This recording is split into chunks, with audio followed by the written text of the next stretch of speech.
Today we're going to take a look at one of the strongest Pokemon, the Great League. We're going to take a look at the Pokemon that, when this video gets released, is going to have a Community Day Classic. We're going to take a look at Empoleon.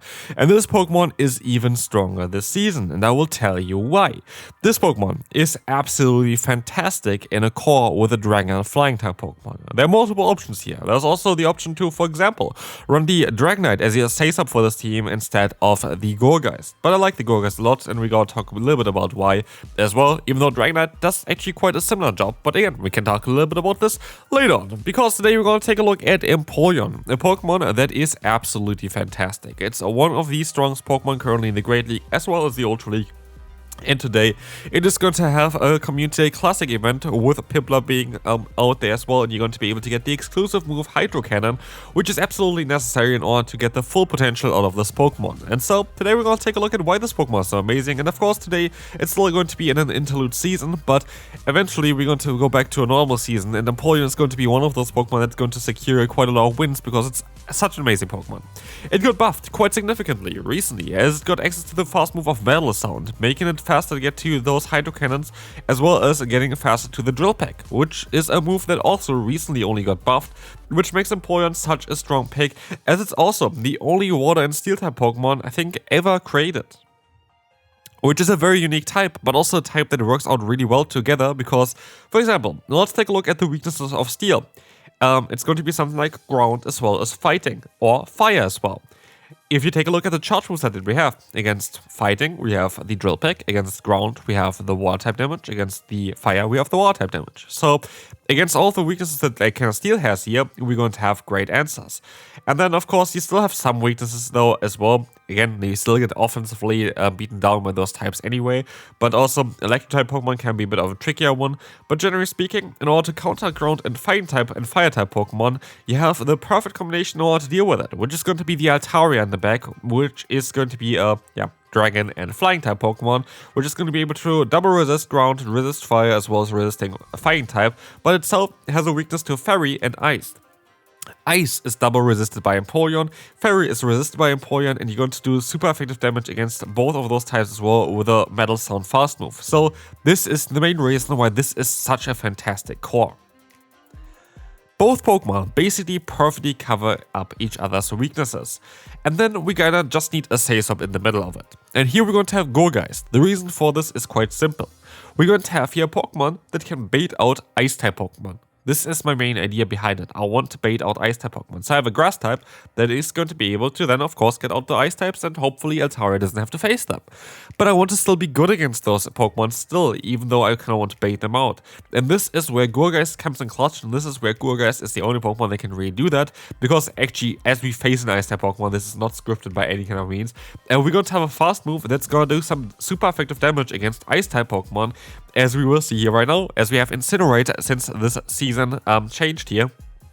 And this makes actually like a very good face-up for this team. But again, you can also use the Dragonite as a face-up if you want to have another Flying and Dragon type to have an ABB style line, so two Pokemon in the back that are very, very similar in each other.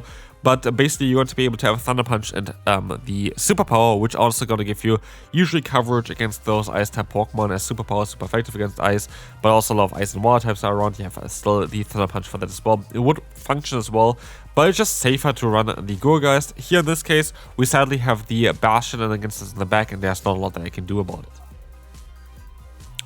So, this is why Gourgeist is here. And why is now Empoleon all of a sudden so much stronger this season? The main reason for this is actually not a buff, it's a nerf. It's a nerf to a Parabolic Charge. Parabolic Charge is a move that was previously quite fast to get to with 45 energy, and got Dedenne a guaranteed defense boost every single time it uses it. And this season it needs 50 energy, which means it needs one extra fast move, which makes Dedenne so much worse. It is actually kind of crazy. The thing is, it's only 5 energy. At the end of the day, it's one fast move of Dedenne, but this changes everything. For example, in the matchup of Dedenne against Empoleon, generally speaking, Dedenne was not that bad, because you sped at the same time. You actually have, I think, a little bit of a higher attack stat on the Empoleon compared to the Dedenne, so you would be able to outspeed them there. But of course, with the defense boost there, it's going to be a bit tough over time. Now, because you need one extra fast move on Dedenne, Empoleon always going to be there first every single time, and this changes quite a bit with it. But also, generally speaking, of course, the usage stat of the Dedenne plummeted completely down, which makes the core of Altaria and Empoleon all of a sudden like it doesn't have a counter anymore. And this is so cool about this, and we are of course gonna dive now into the gameplay as well. But basically there's no hard counter to this core. That doesn't mean that you can't lose with this core either, because at the end of the day, if there's an ice type in the back and you have like a ground type in the lead or something like this, like a mud slapper, then you don't have a chance there directly either. You still can counter the Pokemon individually. But look at this, by the way, we played it perfectly. The opponent tries to go for the full farm down and they lose. So yeah, basically there's no hard answer. And let's take a look at the next opponent here. This is actually a good example of how to play the team. We're going to have Stunfisk against in the lead, and we see here I go straight for the move. I know that the opponent get to their own charge move at the same time. Now we're going to try to catch the move, and it works out beautifully. I get the free Incinerate in, and I will be able to catch a resisted hit onto the Stunfisk. There are of course a lot of, yeah, okay, we have the Umbreon coming in, that's kind of awkward, but there are of course some different kind of scenarios that could happen here as well.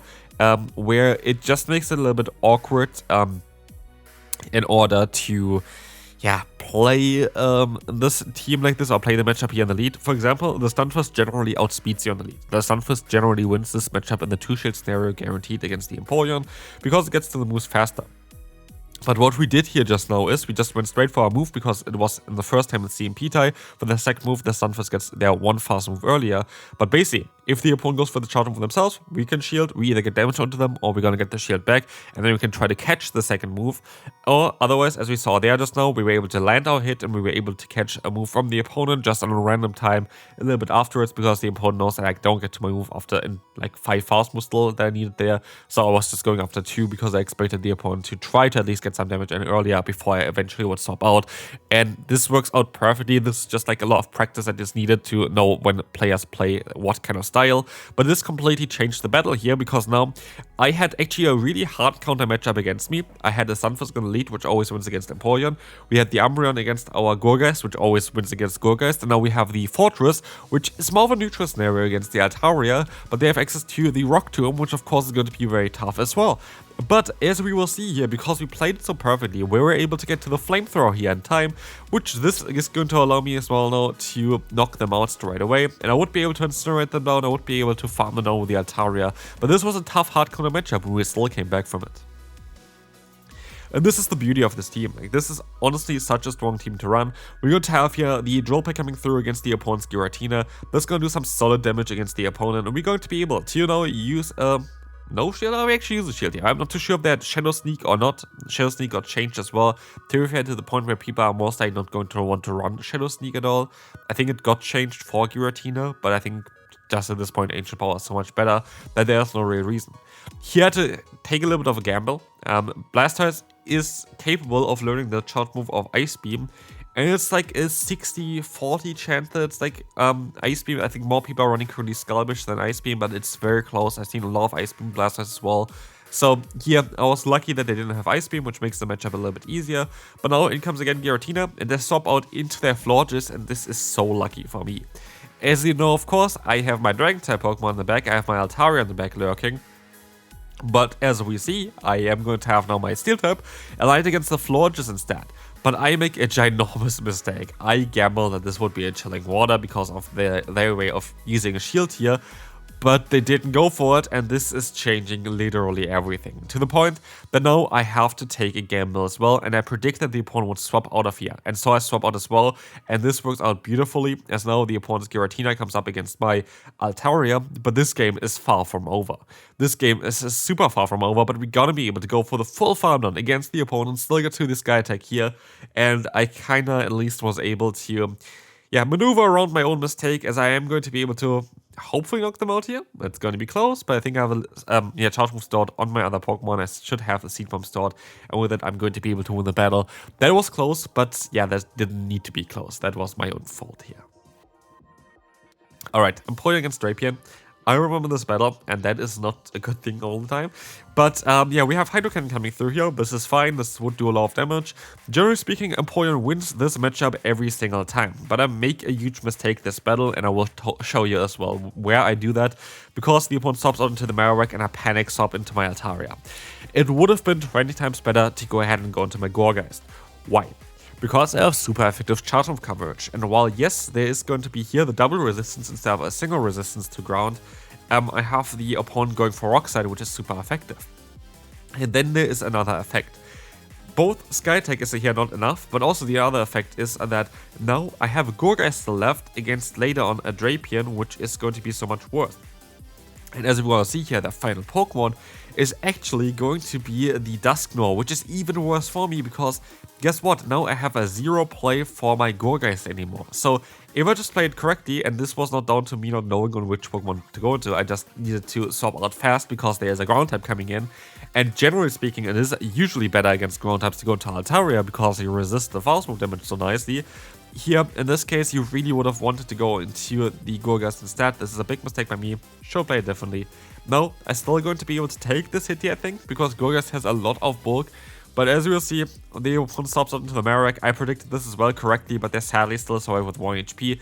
I am fairly certain that if I would have been able to knock them out there as well, I would have still won the battle with a Shadow Ball against the opponent. But I didn't, and so I lose this battle fair and square. My own fault, could have won this definitely. Okay, this is like the weirdest game here ever. The opponent has an amazing lead to swap out straight away because they expected me to swap out, but because I didn't swap out, they're now so far behind in this battle that they have basically no way of coming back from it.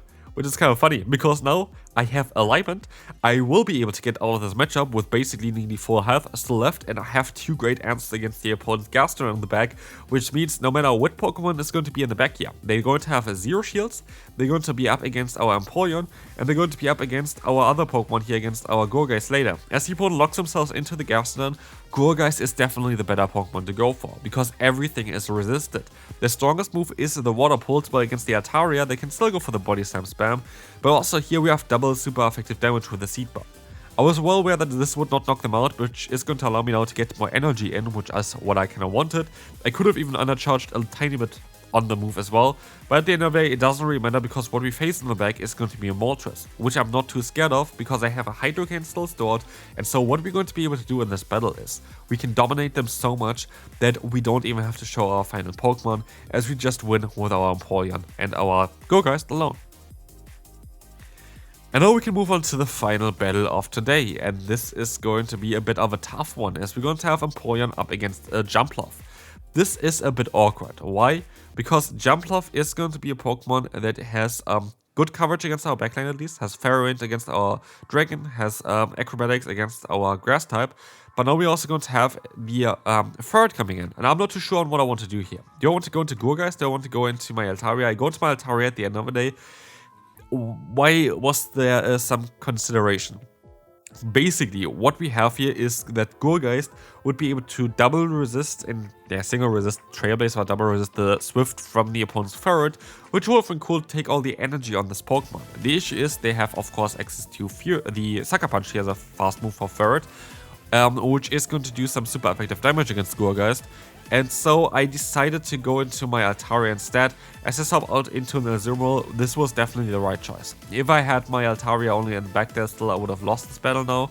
But actually, this team is really good against the Azumarill, if in theory at least, because you have a Grass type that has Seed Bomb as well as the lead that you're going to have here, which is going to be a Pokemon that resists every single hit, the Empoleon from the Azumarill, as well. You do neutral damage back against them, so like we generally win this matchup quite easily as well. It's like Azumarill is not really a big issue usually, but in this case it's kind of a bit annoying. What's also a bit annoying is that the opponent was able to catch a move here onto the Jumpluff, forcing me to swap out into the Empoleon, but luckily I still get to my Drill Peck in time to knock them out, which is going to be important because we need to get rid of this Pokemon as soon as possible. In comes very likely again the Azumarill. They are going to go for the charge move here as well, and that's cool. But now I should be able to go into my own Gourgeist again, try to get as much fast move damage in as possible. The opponent goes for a move. I decide to use a shield. I'm not too sure if this is correct. They're going to go ahead and go to the Ferret now, which is going to be annoying because they're going to farm us down. This was not the correct shield, but luckily you still have a charge move stored here. Now it just depends. Is this going to be enough to knock them out? And can we farm down the Azumarill? And yes, we can. And this is going to be it for this video. Hopefully you enjoyed the community day today, and I will see you then.